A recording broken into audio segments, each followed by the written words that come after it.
Three army officers, including a senior commander, had a miraculous escape after their Cheetah helicopter crashed in Ladakh's mountainous Tangste region near Leh.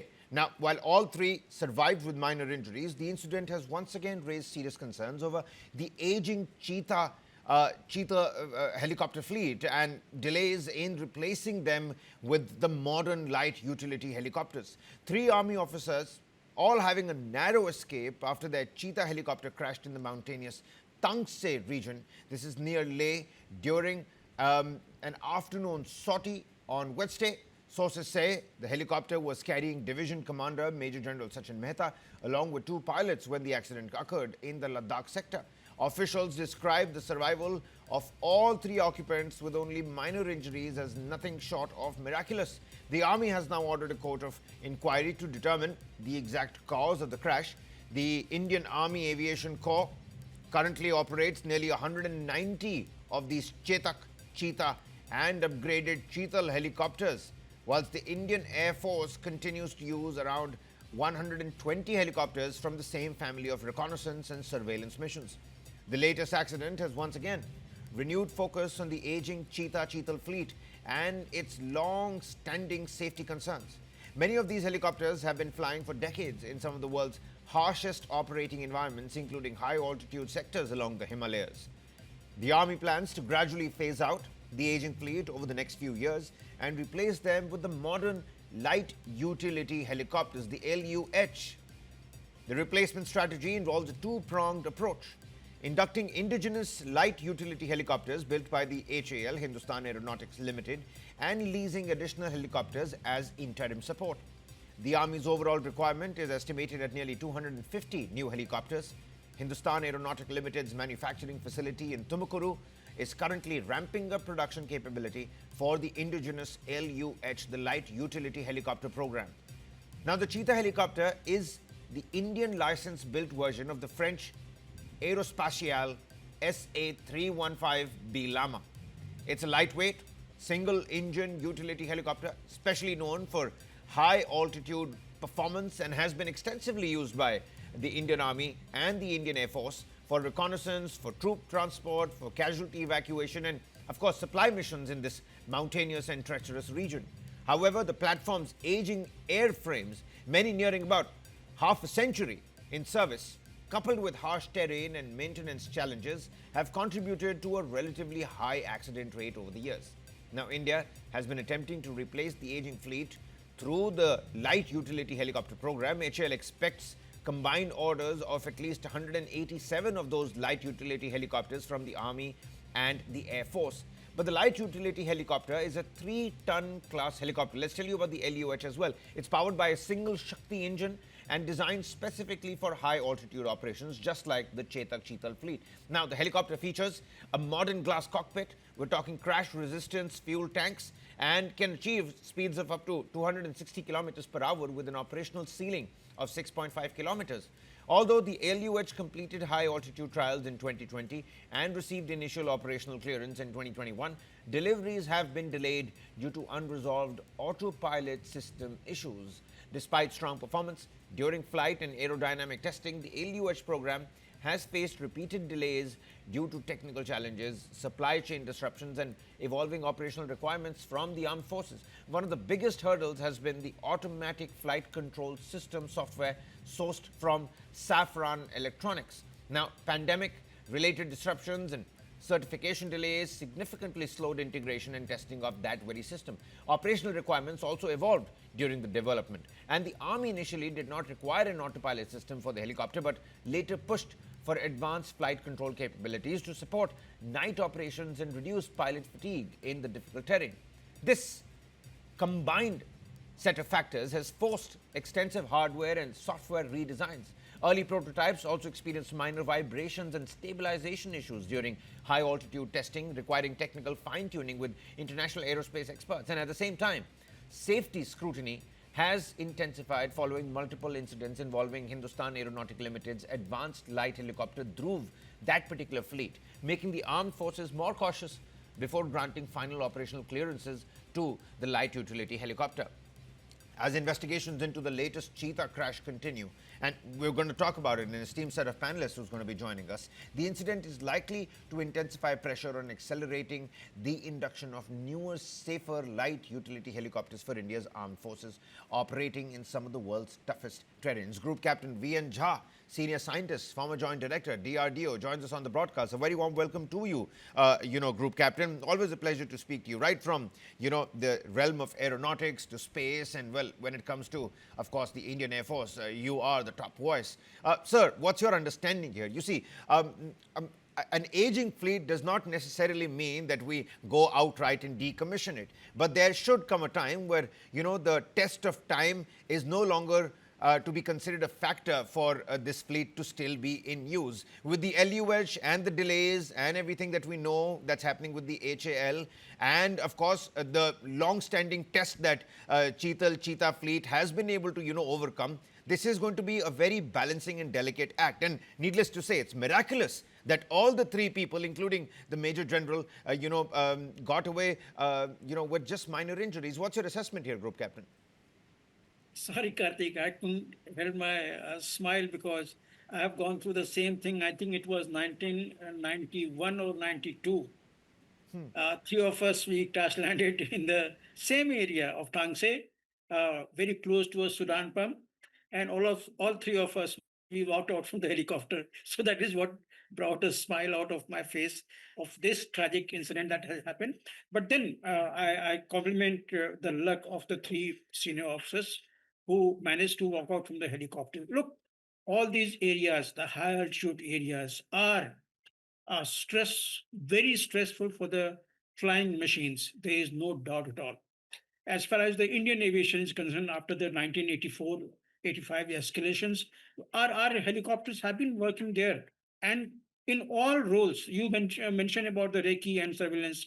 I add that they are the backbone of the air maintenance in that area. And there comes the challenges. Cheetah or Cheetal. Cheetah is the same Cheetah has been fitted with another engine, high performance engine, and has become Cheetal. So these have been the backbone of army aviation or armed forces aviation, if I may call that. So they have been working there. But the problem is that in the Cheetah or Cheetal, first time that we take off with the full fuel, we can only carry about 40 kgs of the loads for the topmost altitude that we have got, Amar, Sonam. They are the two places where the altitude is in the vicinity of about 21 to 22,000 feet. In the summer, it goes even the density altitude even go further. So that is the place where these helicopters become very, very difficult to operate on. There are many helicopters where even our pilots have applied, 0.9 of the throttle of the collective, and then the helicopter refuses to lift off. That is the actual scenario that they have been working. Then comes the silver lining. ABH-125, that is the Airbus S-125, that has got the huge amount of backup power with this because the ceiling altitude is about 9.5 kilometers. The load carrying capability at that is about, you can say 150 to 200 kgs vis-a-vis 40 kg that we have to have. So we are looking at the silver lining there. What is already in the Make in India program close to our place from Bangalore. And it is expected that they will roll out the helicopter by next year or so, the first helicopter. But leave that aside. We are talking about the LUH, light utility helicopter. I have also worked in a different capacity there because we were trying to introduce the indigenous life support system for the high altitude into the ALH Mark III, and that is where LUH also came within our ambit. So we were working on that. It's a beautiful helicopter. It's a very good helicopter for all roles. Only limitation is again there is that ceiling altitude. LUH also unfortunately has the ceiling altitude of same about 6.5 kilometers or so. So if they land at Amar Post, they will also curse their fate that they go max onto the collective and then helicopter doesn't lift off from there. So in those scenario, what we are talking of, that we need a helicopter which has got the redundancy of operation. Of course, even the Airbus helicopter is only single engine, but then that single engine helicopter has got something called FADEC, what we call it. It is the dual line full authority digital engine control system, that should mechanical failure happen in one system, should electrical failure happen in one channel, the other channel is ready to take the power control there. So that's the safety feature in this helicopter.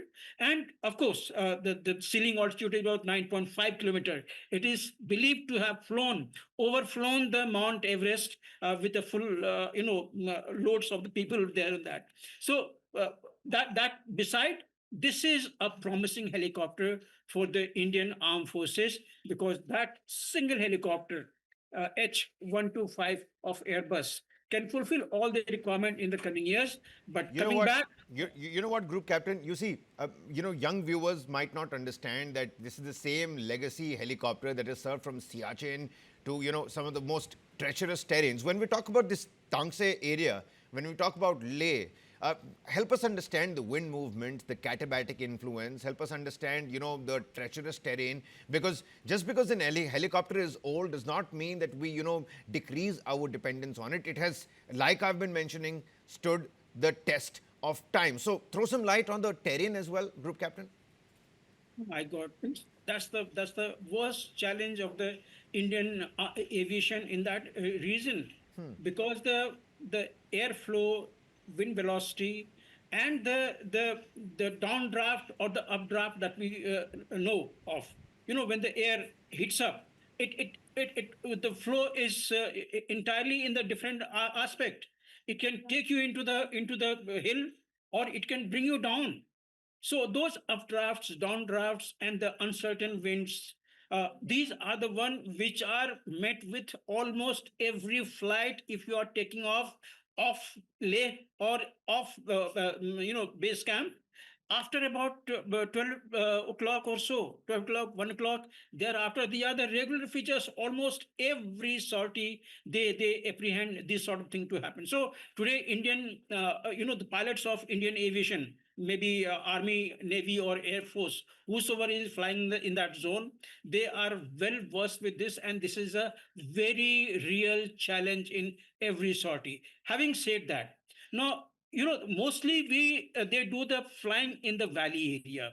Even in the Sachin, there is a ball of there's a cup edges. They fly in mostly in the valley. Whether they take off from Partapur or they take off from Thois, they go to the base camp of Sachin, and from there they operate. Most of the operations are the air maintenance sorties, in which Julu 1 and 2 is the one which is most threatening, and then comes the Amar, Sonam, Shezra. I don't think they land there, but that is the place where the ALH, that makes the, or Me 17, that makes the drop sorting from there, drop operations from there. I, So you, it is.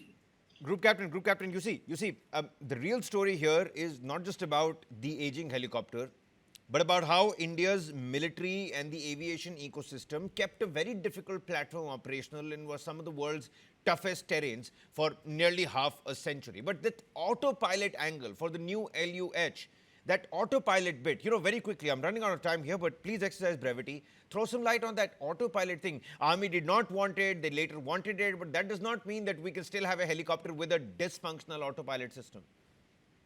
Karthik, in a short, I'll tell you, the teeth are very good asset for the every human. But then there's a teething problem. When you are a child, there's a problem. When the first set of milk teeth goes, another set of comes. There are problems. These teething problems are the inherent, part and parcel of life in aviation. And unfortunately, in aviation, that even if you want to replace a single screw with another one, it has to be certified. It has to be certified none other than Semilac. So that is or RCMA. That is the type of challenges that any design development or any modifications that involves these things. Now, rotor blade of these ALH have been a troubling point. There have been cracks in the rotor blades. There have been other problems in that. Look, Ideally, you would like to have autopilot in the helicopters because it substantially reduces the pilot workload. There is no doubt about it. But then recollect, we wanted to put the autopilot in the Jaguar aircraft almost about 20, 25 years earlier. They couldn't. They couldn't put the autopilot in the Jaguar. So that is the type of implications that come with the fully functional autopilot taking effect. It is a very complex thing that comes up there. So these have been challenged. If that was not part and parcel of the original specification of the OEM, then it becomes very difficult task to put all these things. So let's hope for the best. When this LUH comes, it Okay. will have certain set of this thing. 200 odd LUH is coming. Understood, About understood, 20, understood. Understood, 120 Group for the Captain. army and 80 for the air You force. know, when And this aviation experts like yourself, they look at the Cheetah's legacy, I think personally we shouldn't see an outdated helicopter. We should in fact look at an extraordinary workhorse that has stood the test of time under very extreme operational circumstances and pressure. And yet again, from your own anecdote as well, now that I know you've, escaped from the jaws of death once before, and these three, army men as well. Many thanks for taking out the time. Kabir, this side, Group Captain, but always a pleasure to have you with us. Your knowledge is paramount. Many thanks for speaking to us here on News9. welcome.